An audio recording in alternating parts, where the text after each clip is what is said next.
Chapter 12. Not the same as ships and sharks. The door closed with a thud, and Janner felt his heart drop like a stone over the cliffs and into the sea. Suddenly a growl filled the air. Slarb arched his back and opened his jaws impossibly wide, baring his fangs and clenching his fists. Janner could see the pinkish muscles in Slarb's mouth, the black, moist tongue wriggling about like a worm, and, most of all, those yellowed, dripping fangs. He shuddered at the thought of those venomous teeth biting into his skin, of those clawed hands tearing into his flesh. It was easy to see why it was said that no fang had ever been killed by a human. Black carriage or not, any fate seemed better to Janner than dying at the hands of Slarb. The fang strode over to the ring of keys, panting, a bit of venomous drool dripping from the corner of his mouth.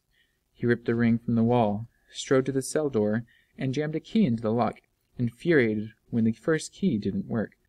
Tink and Janner slid Lily into the back corner of the cell, then stood in front of her, wondering what they could possibly do other than grit their teeth and fight with all that was in them when this maddened fang burst through the cell door. But Slarb never opened the cell. The door behind him opened, and the burly fang called Brock lumbered in. "Hello, Slarby." Slarb straightened quickly and turned around, hiding the ring of keys behind his back. "Brack," he said, "I told you not to call me that."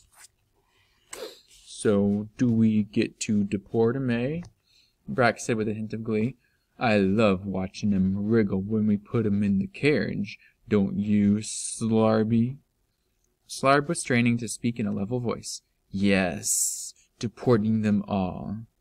He wiped the drool from his mouth with his forearm and casually hung the keys back on the wall. "It's probably worse for them in the long run anyway," he said with a wicked grin, turning his black eyes on the children. "Much worse in the long run." The two fangs left the room. Janner and Tink collapsed to the floor beside Lily. "We have to figure a way out of this," Janner said, trying again to sound older than he was. "If there's anything Poto's taught me, it's that there's always a way out." "But that's Grandpa, a one-legged man playing ships and sharks with little kids," Tink said. "This isn't a game." "I know it's no game, Tink, but it won't do any good to argue with someone bigger than you." Janner punched Tink's shoulder playfully.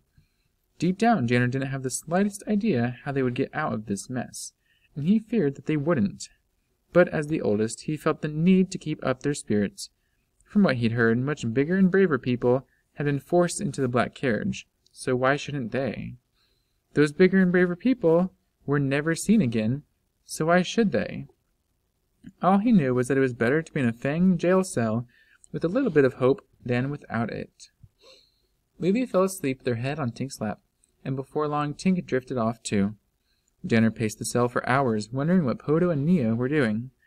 By now they had to know the children were missing, and they likely knew from the townspeople that the children were in the jail. He pulled himself up by the bars in the high window, but it faced the shadowy rear of the jail. There was nothing to see. The cell door was locked fast and the keys were unreachable. There was nothing to do but wait. Tink was right. This wasn't ships and sharks, and maybe there wouldn't be a way out. Janner wished he could sleep like Tink and Lily, but his anxious thoughts kept him from it. He tried to think about anything but the dreaded black carriage that was making its way over the dark hill and starlit vale to Glipwood. He thought about how fine his breakfast had been that very morning, and how warm the hearth was in the Igby cottage, nestled beneath the boughs of Glipwood trees. His heart was sad for Poto, his dear scruffy grandfather, who had lost his wife in the Great War. He was sad for his mother, whom the Great War had widowed. Now they would again be bereaved, all because he had failed to keep a close eye on Lily. Janner sighed and leaned against the wall with his head hung low, thinking of his father. He wished more than ever that he was sailing on a boat on the open sea, and he thought to take his father's drawing out again, before he realized that there would be no way to see it in the dark. Surely his father would know how to escape from this dreary cell and the terrible ride in the black carriage. Or, if he were still alive, surely he would come to their rescue. But young Janner Igby had no father, and very little hope.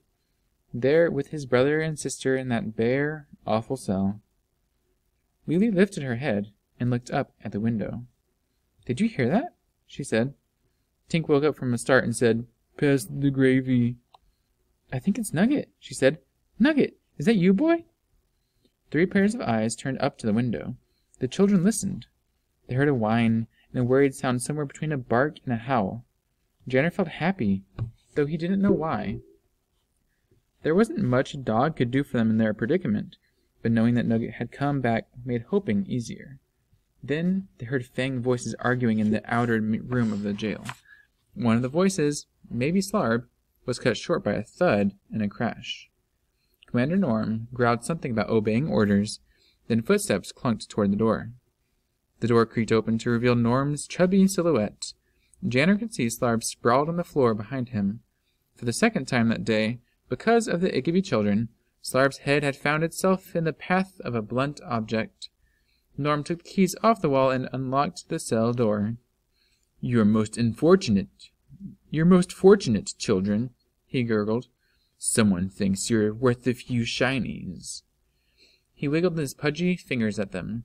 They were studded with 4 golden and bejeweled rings that hadn't been there before.